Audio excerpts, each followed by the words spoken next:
have Erye Hernandez. She's the Senior Security Engineer at Google Threat Analysis Group, who will be playing the Google CTF live for us now. As you can see, I haven't submitted any flags, so I'm doing poorly in the CTF right now. But I want to try this one because it doesn't look like anyone has solved any of the ponables. People are doing great though. Look at this, 8 out of 10 challenges. Pretty good so far. So I'm going to try one of these. So I'm grabbing this one. It says from the off-hub router, you jump onto the Google House Smart Hub. This will feature assistant of the future that uses machine learning on the blockchain to control all our IoT devices, promises it all. So, you know, all the buzzwords are in this flavor text, but it basically just prints message of the day. So I grab the link. So I copy the link instead of downloading it straight to my computer because I want to open it in my shell. All right. So yeah, so I downloaded the file.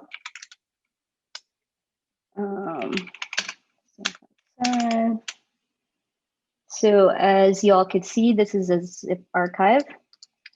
So let's extract it.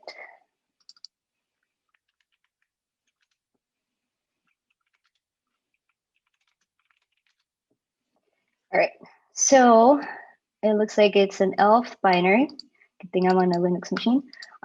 So it's an ELF binary, 64 bits. Let's see if it has any protections on it, since this is a pwnable. All right, so it looks like NX is enabled, so it means that you can execute on the stack. No canaries, that's good. Yeah, 64-bit. All right, so it allows us to execute.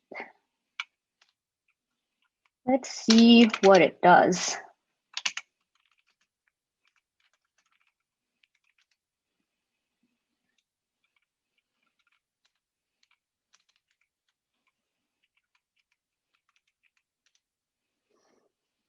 Okay, so get user message of the day. We can set a message. Hello, week 6.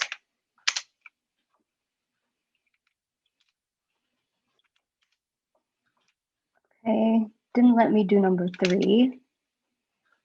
Let me choose number 4. Also did not let me do that. It says I'm not root. Okay. But I was able to set the user message of the day. So judging by this, and that's all the functionality it looks like. Yeah. Judging by this, kind of looks like we need to do number 3 or 4, because maybe probably 4. Because it specifically says you're not root, and since this is a pwnable, it means that we need to exploit this particular binary. All right. Okay, so let's see here. Take a look at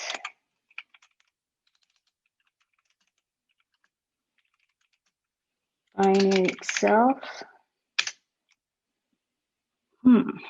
All right. So this is the disassembly of the binary. So I'm just looking. Okay, it looks like they have symbols. They left the symbols in there, which is great for us. Okay, looks like that one's setting. It's getting the message of the day. This is setting for the admin. This is getting the admin. This one is the one that complained that we need to be root. All right, what else is here? Print menu.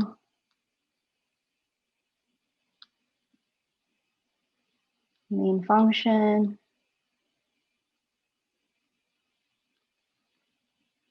Oh, this is interesting. Read flag. Okay. Okay.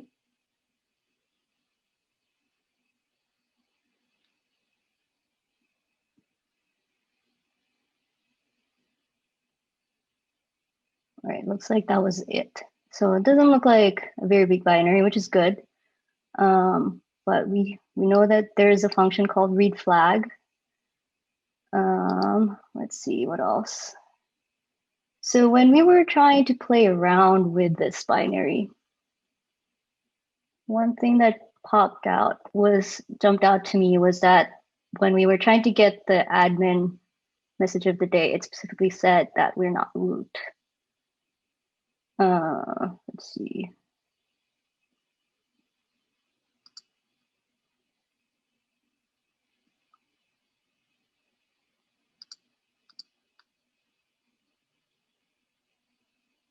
Okay, here's where it calls read flag. So this does look like an important function. Let's see. What else looks interesting though? I don't remember if it let us set. No, I think that one didn't do anything. It doesn't do anything. So this is a put. Doesn't sound like you can set anything. Okay, let's look at this function. What is this function doing? It does put, calls printf. It does get s and string copy, and then another puts. So this one looks interesting, this call, because usually gets is like getting an input from standard in, but you don't specify the length of the input that it reads. So this one kind of looks like our vulnerable function here. Looks like set message of the day. Let me double check if there's other ones. Not get, set admin. There's nothing in set admin. Yeah, it looks like that's the only one that gets user input, and it's using the gets function. All right.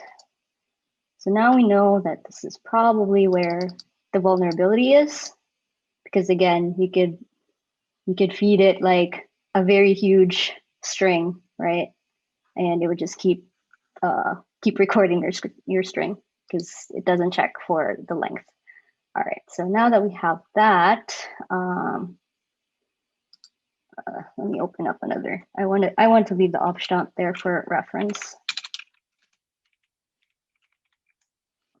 Let's see. I'm gonna start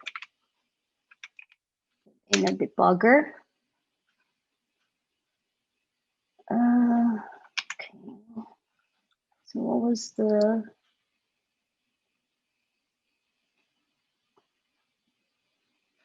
gets?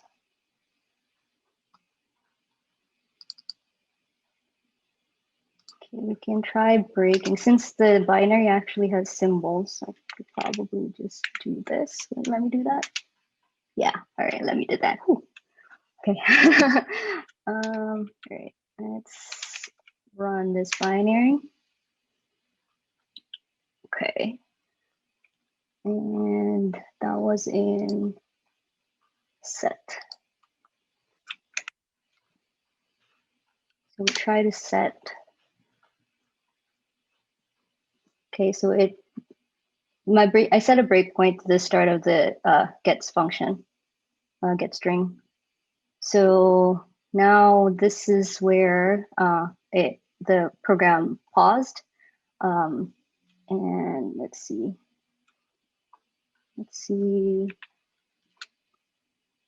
Oh, I think this is where it asked me something. Okay, all right. Didn't want that. I wanted to stop after I entered something. So that was the wrong breakpoint to put. All right. All right, let's try that again. Maybe I could just walk through.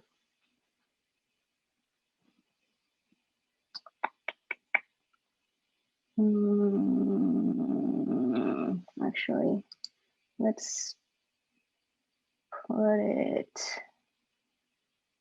in here after the function.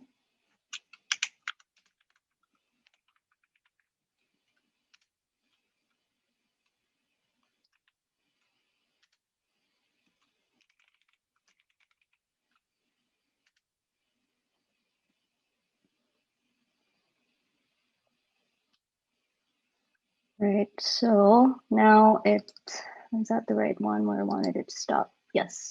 So that's after the set message of the day.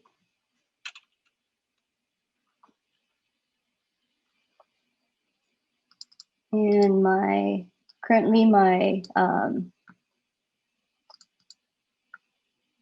whatever my input it is currently on the stack, as you can see right here. It's good.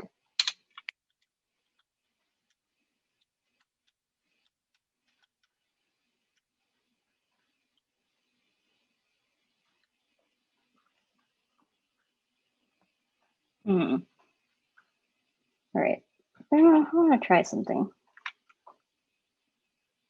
Let's run this again. What if I, so looking at here, so this is 64 bits. So 64-bit calling convention would have me, so let's look at RDI. Where's an RDI?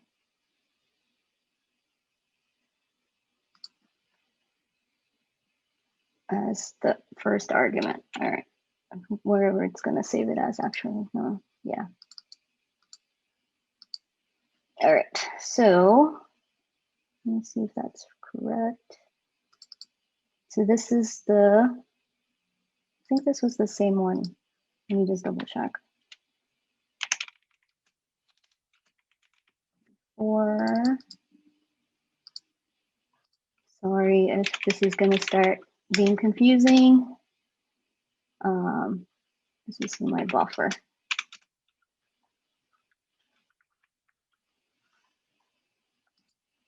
Just wanted to save that just to make sure that that was the correct one. And this was after.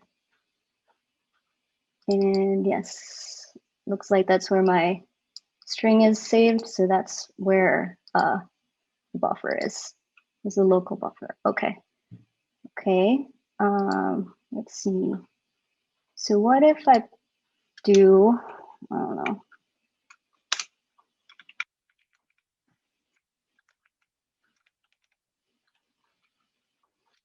Let's see what this is going to do. Since it can input as much as I want, right? So I printed A like 1,000 times. I know that's too big. It's probably, we'll see. I just want to see if it crashes. So if it crashes, then Erye is correct that this is a buffer overflow. Continue.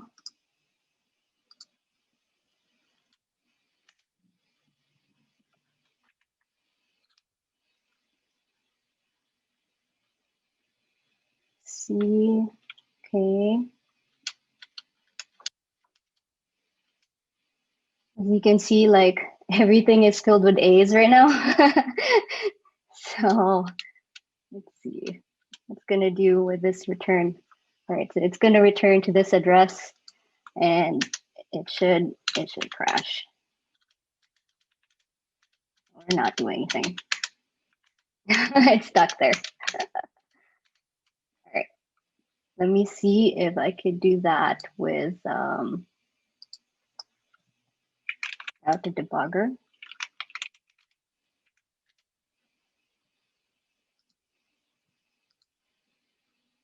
Oh no.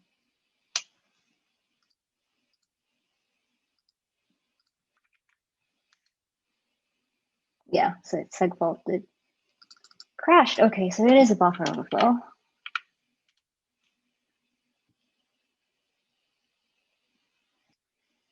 Now that we know it's a buffer overflow, we got to figure out how big the buffer is, like the local buffer, and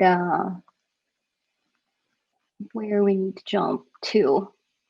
So let's figure out first how big the buffer we need. So it looks like this one's might be too big since we saw like it overrode like everything. So it might be too much. A thousand A's might be too much. All right, so let's try this again.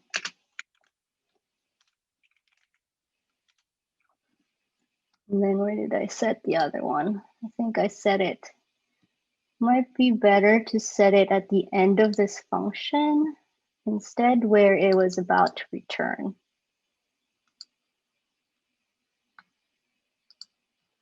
Okay, let's see.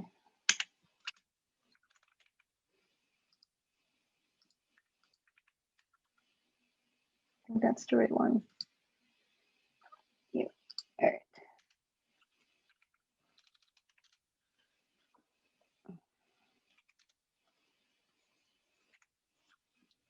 So, all right. Okay, so we know this is where the buffer starts because I saved it here. It's the same number. Yeah. Okay, you know that's where the buffer starts. Where does it end? Is the next question.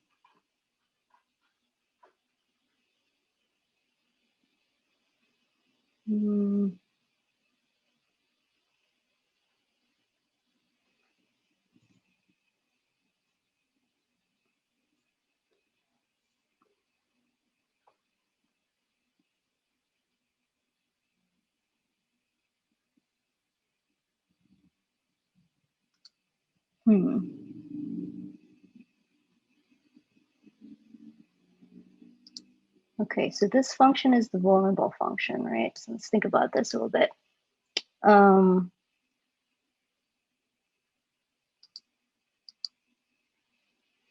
Looking at this function from here,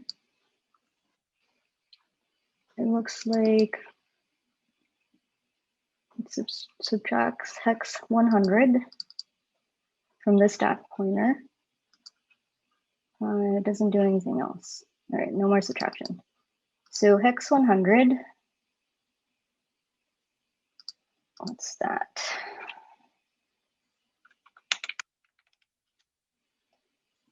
Six. Okay.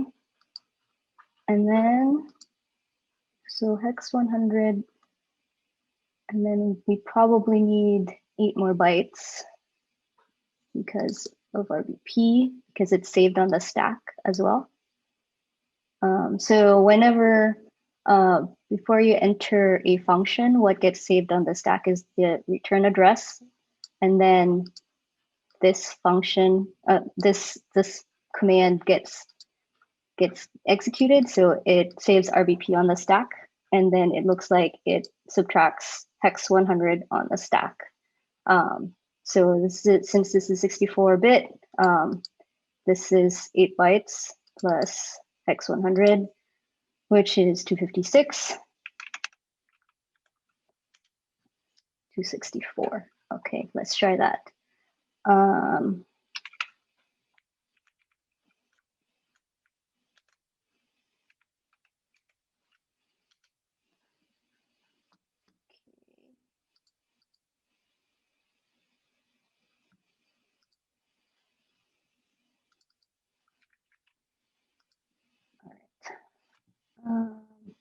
Let's rerun this. Oh, wrong one. All right, here's where I should paste it. All right, so it filled up. Okay, so looks like it got to RBP, which is good. So again, like looking at this, it looks like we overwrote our RBP on the stack. But let's see, doesn't look like, so the return address is the next one on the stack, right? Doesn't look like we overwrote that. Let's try again.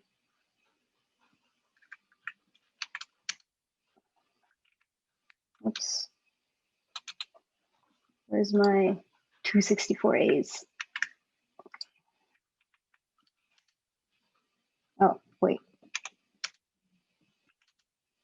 I was gonna add another thing. All right. So let's try B's. So it's something different. Okay. Nice. All right. Cool. All right, we're getting somewhere. So it looks like, so we overwrote RBP and we also overwrote the return address. So as you can see here, now it's returning to 424242, which is BBB. So that's good. That's good. Now, so we can control where this program this function returns to, right? So we have control of the return address. Now we got to figure out like where we want to return to. So we look back at the disassembly. Okay, so I remember seeing a get or read flag somewhere. I'm gonna search flag. Read flag over here. Is it called read flag?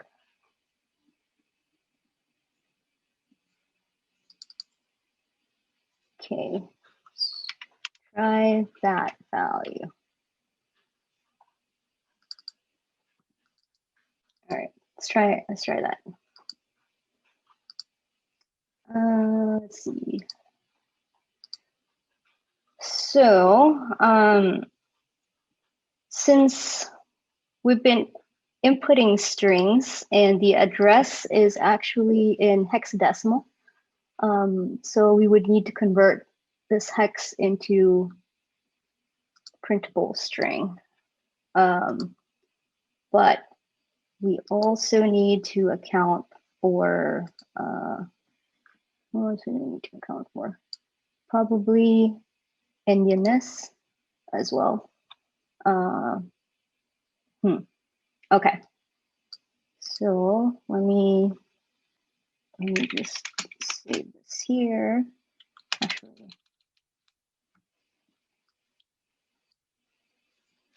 all right, so let's try this. Copy the wrong address.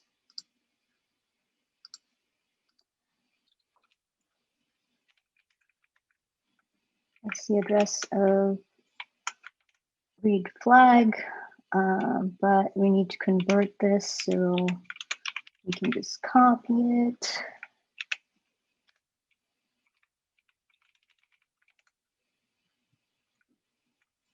Okay. All right. Now it's a byte string.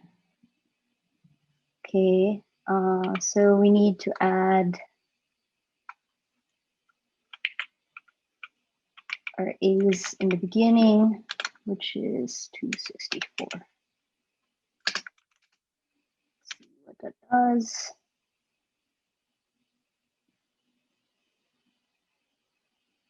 Okay.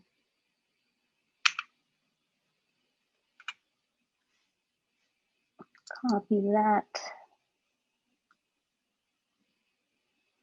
I don't really care about the null bytes. So let's run this again. Get string, continue. See what that does. Okay. All right, so it looks like it's going to jump to read flag. Let's see. Continue. All right, so I don't have a flag locally, but I guess I could try running it locally. Okay. Did it say what the flag was in?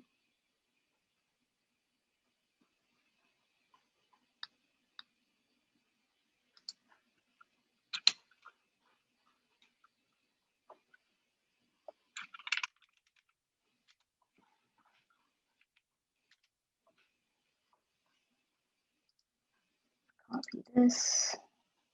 We want these and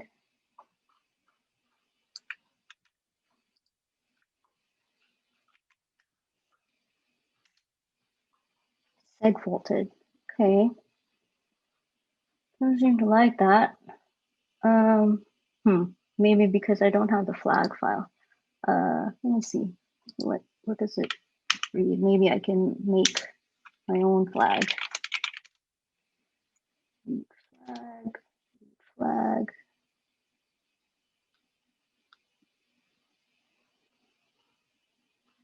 I don't really know what the file name is that it's trying to read.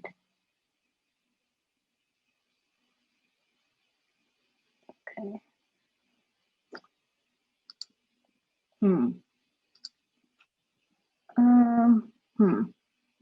We can try it, although it's segfaulting though. Well, I guess we could try it on the infrastructure. All right, let's see. I'm copying the domain where the service is at. So you can either like do netcat to the server,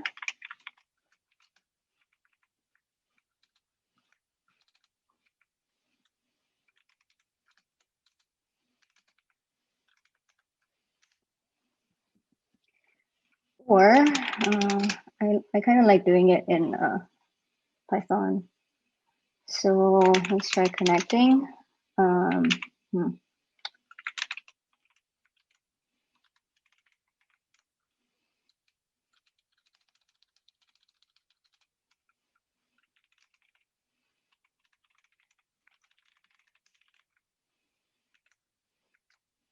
Great connection usually accepts a tuple. So it's a tuple of the server and the port.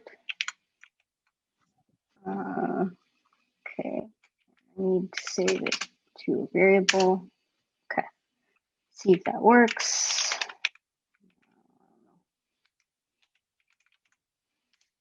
Okay, looks like it connected. Let's send to and a return, because it looks like it does the returns there.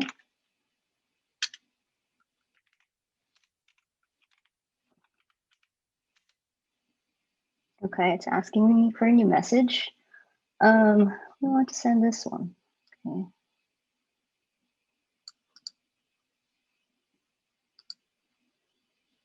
Message equals this, whatever this is.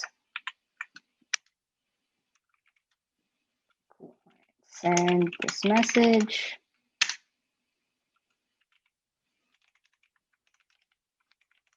Oops, too big.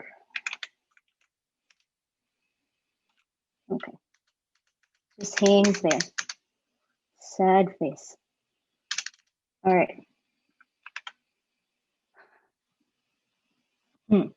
All right. Doesn't look like it like that. So it was doing the same thing that we were seeing. Okay. All right. So let's try something else. We're not successful there. Read flag.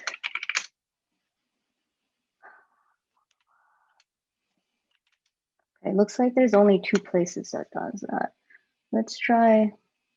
I don't know why I didn't like that, but there might be something in the code, and I didn't like really read this code too much. So let me try here. Let me try this one.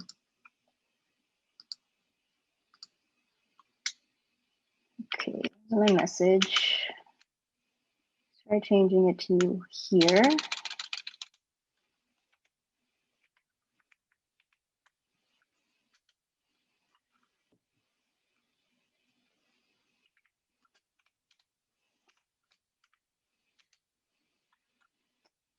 Um,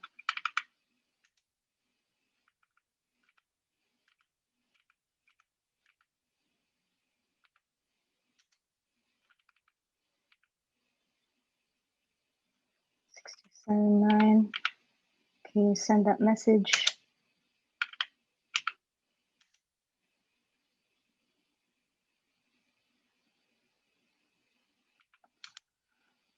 Nope, still didn't like it.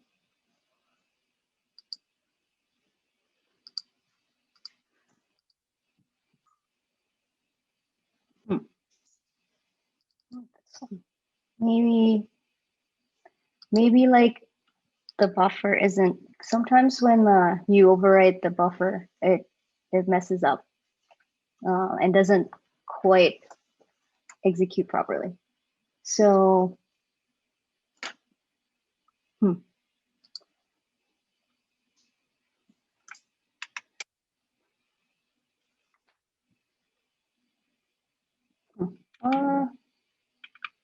let's try, or maybe.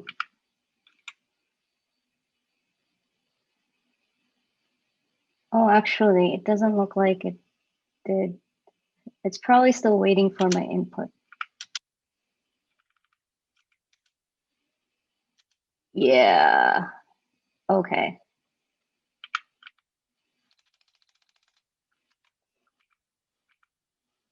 Yeah, okay. I think. All right, let me try.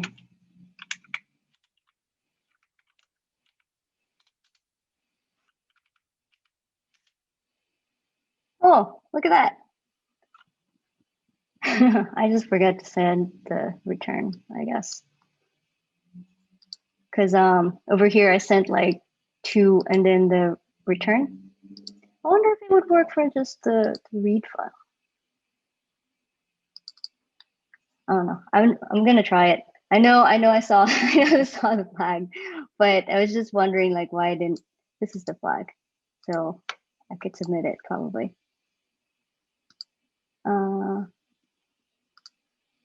Submit that.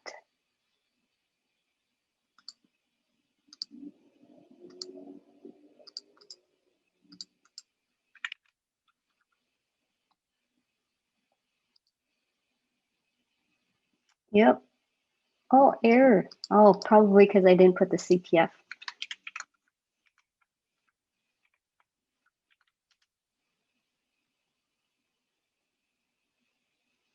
Sweet. Okay, that looks good. Now I'm wondering like if it actually, if the first one just straight to the read flag function actually worked. But yeah, so there you go. How am I doing on time? Is it? No, you're perfect. And wow, like one of the panelists before you mentioned that they get this like sense of accomplishment. And I know that you did all the hard work here, but I was like, yeah, we captured it. So I so appreciate that. Thank you, Erye. And You're welcome. Everyone who's joining us, I hope that gave you some sort of like, yeah, okay, we can do these live sessions as well. Please go try your hands at one of the games. SimSpace, I believe they extended their CTF time till 2 a.m. Eastern, which is 3 p.m. Japan time. Google is going on for full 24 hours. So, you guys have all these times. There's specific Discord channels for these platforms. So feel free to engage and ask questions there. But Erye, thank you so much. First I was like, okay, I have to take notes. And then I was like, no, I'm just gonna let her do it and watch it. So I so appreciate that. That's been awesome. So you're welcome. It was fun. Thanks for having me do it. So